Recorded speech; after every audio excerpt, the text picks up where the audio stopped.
Are you passionate about shaping India's future? Keen to find solutions for India's most pressing challenges? Look no further than Taksashila's postgraduate program in public policy. This 48-weekend program will equip you with the knowledge, skills, and network needed to pivot to a meaningful career in public policy. Apply in the link below by June 1st. The program begins June 20th. Hope to see you there. Welcome to All Things Policy, a daily podcast by the Takshashila Institution. We are a bunch of policy nerds based in Bengaluru, and we like bringing fresh perspectives to Indian affairs and Indian perspectives to global affairs. So grab a cup of coffee, sit back, and join us for today's chat. Hello and welcome to All Things Policy. I'm Anvesha. I'll be your host for today. I help manage the Tech and Policy program at the Takshashila Institution, and I research AI governance and power infrastructure as well. Today, we're going to be talking about something that has been affecting every Indian household, regardless of where in the country you live, whether that's tier one, tier two, and that is electricity, and not whether we have it, but whether we can rely on it. Power cuts have become so routine that we've now stopped noticing them, largely because a lot of us may have the option of getting an inverter battery, or there's diesel generators, etc. But this normalization of unreliability does have a cost, and that cost is in having to get an inverter battery or your lost productive hours. But to sort of work through why electricity is continues to be largely unreliable, and what are the reasons behind it, what are possible solutions, I'm joined by my colleague Sarthak Pradhan today, who has been thinking about these reasons and what it would take to fix the core problem. Sarthak is an assistant professor at the Takshashila Institution and co-author of the forthcoming book Fiscal Fables. It's great to have you here, Sarthak. Hi, Anvesha. Thanks for having me here. So we'll start with the basics just to set some context, because I think even well-informed people have a somewhat muddled picture of what actually is wrong with India's power sector. We often hear about generation shortfalls or coal supply disruptions or renewable targets. There's a lot of words that are thrown around, but what here is the real crisis when we talk about electricity and its reliability?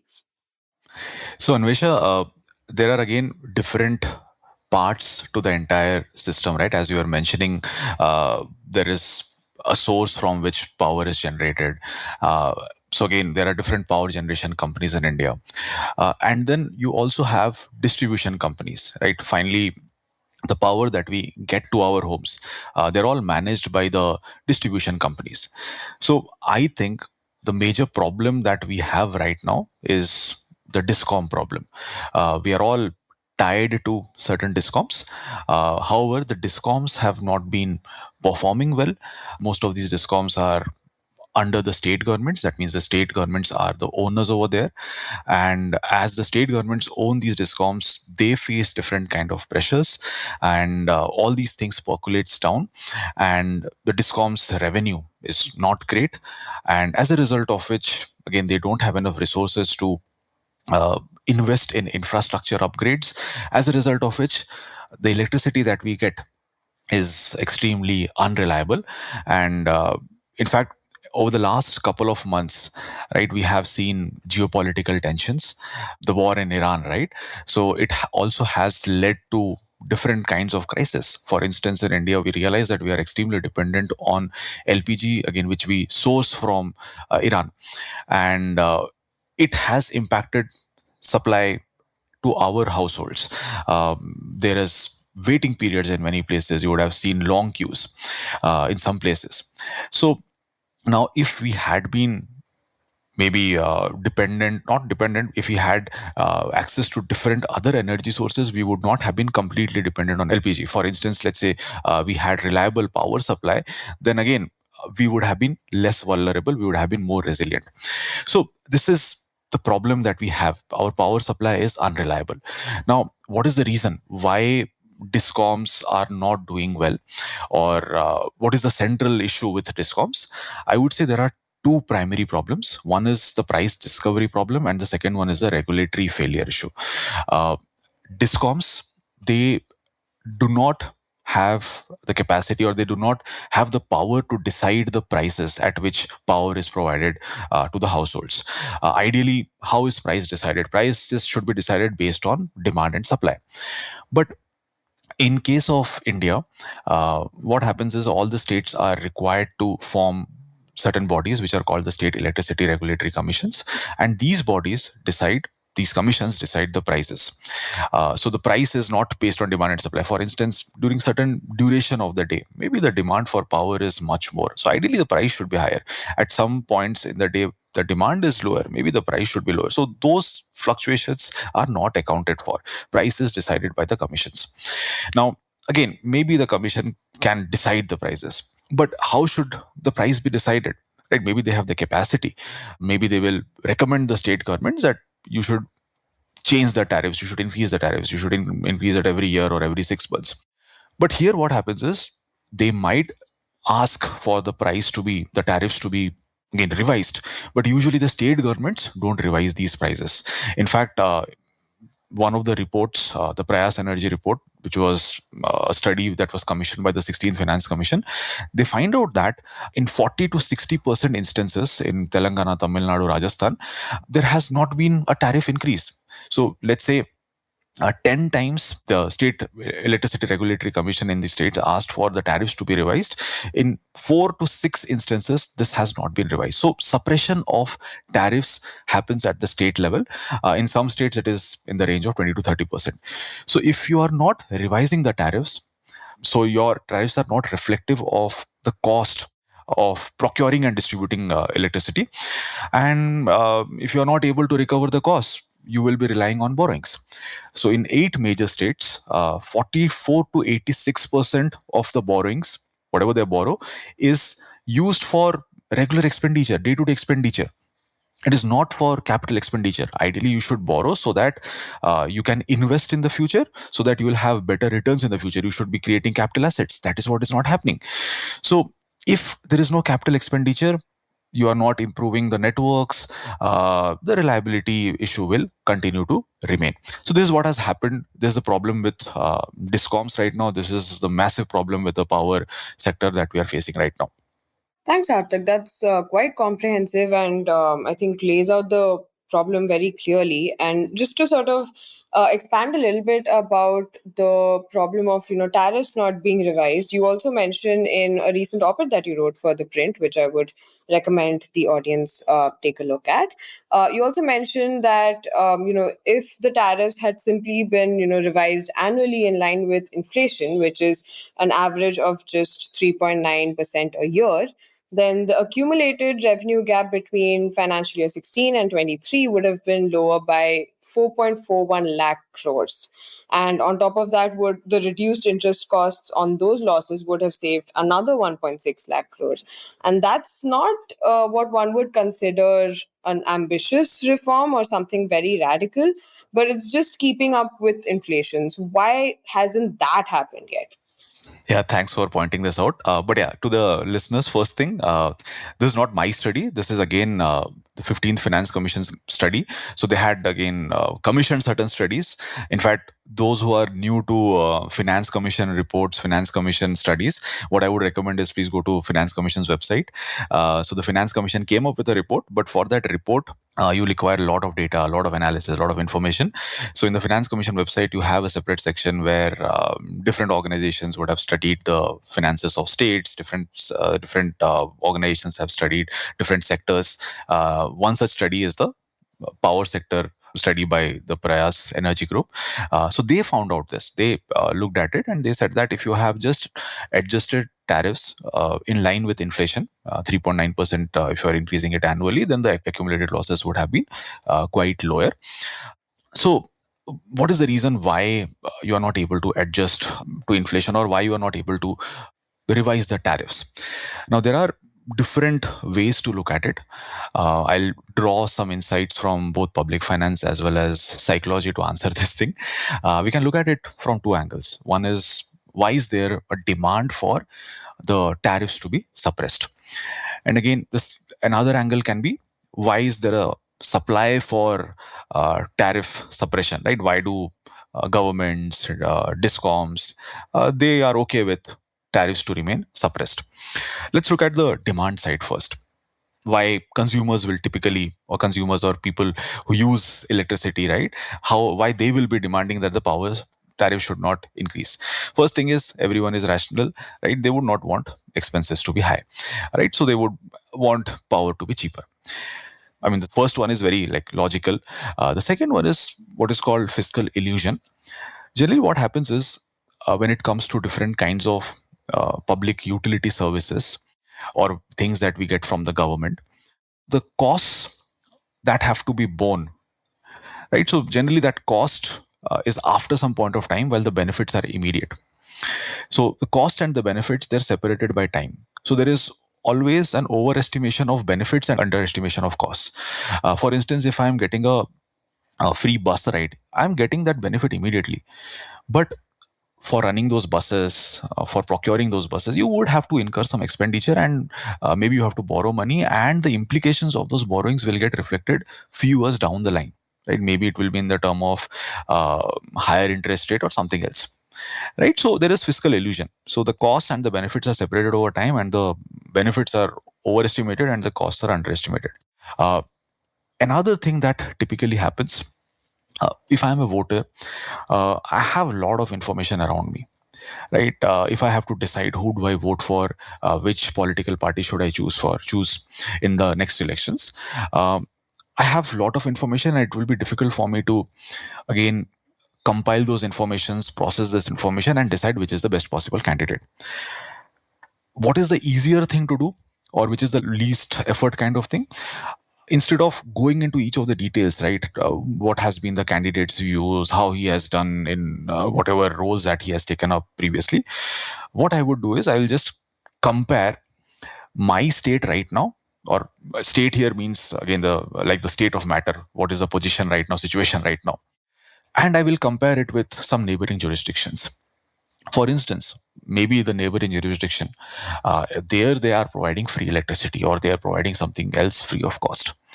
And my income, the politician who are contesting in my jurisdiction, right? If someone is promising, oh, we'll make it like the other state, I would most likely support that. So this theory is basically called yardstick competition.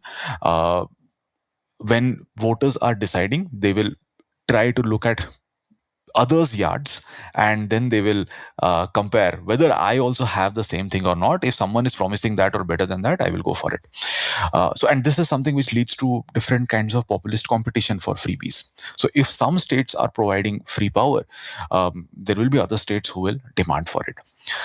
The third theory that also explains the demand is, see, all these things, these kind of populist measures, the benefits are typically concentrated while the cost is spread out, right? So the power unreliability that we all face, everyone is facing that. Individuals, industries, all of them are facing the cost of the unreliability. So the costs are diffused, everyone. But the benefits are again accumulated in most of the states. Usually the demand for suppression of tariffs will be from certain sections, right? They tend to benefit, and they are a vocal supporter, and politicians, they tend to get benefited because of that. So whenever you have concentrated benefits and diffused costs, those kind of policies generally will see light of the day, and this is what is happening. So from the demand side, all these factors lead to power tariff suppression. We can look at it from the supply side as well. Why do governments also prefer this kind of a mechanism? The first concept, or first principle, or first theory, not principle, theory, is the opportunity cost neglect when it comes to public services. We have talked about this before. We have recorded All Things Policy episode on this. There is a paper on this. We can share the paper along with this episode. The idea here is, when it comes to public services or public policy, there is a opportunity cost neglect. When governments decide a particular policy approach or a particular policy, they would not necessarily consider what could have been done with the same amount of resource that will be spent for that policy. When it comes to our private decisions, we always consider opportunity cost. I, as an individual, if I have 100 rupees, when I'm thinking of spending that 100 rupees, I'll think what else I could have done with 100 rupees. Wherever I'll get maximum value, I'll do that. But when it comes to public policies, there is an opportunity cost neglect. You're not seeing what else could have been done with that same resource. Apart from that, ideally, there should be institutions which should prevent government from spending on things which are not productive. Unreliable power is not productive. There should be instruments, institutions, mechanisms, checks and balances for that. Again, unfortunately, we don't have very good mechanisms like that. For instance, some countries have something called as fiscal councils. Fiscal council evaluates all the different kinds of expenditure decisions and all. We don't have that. We do have some mechanism which prevents government deficits from again snowballing. Fiscal deficits, revenue deficits. Revenue deficit should not be there. Fiscal deficit should be lower than a particular threshold. Debt to GDP ratio should be below a threshold. These are all FRBM laws, fiscal responsibility and budgetary management laws. But again, states sometimes deviate from that. They figure out ways when they are counting or accounting fiscal deficit, they will resort to off-budget borrowings. As a result of which, all these numbers don't show the exact magnitude of the problem. So all these mechanisms, the checks and balances are not very strong, and there is obviously a demand from the side of the consumers. It leads to suppression of tariffs. Thanks, Arthak. I think also to maybe add a little bit around, the impact of this lack of maintenance of the grid, or even, upgrades of the grid, which makes, electricity more reliable. I think a lot of that cost is also borne by, your industrial or factory consumers and commercial users.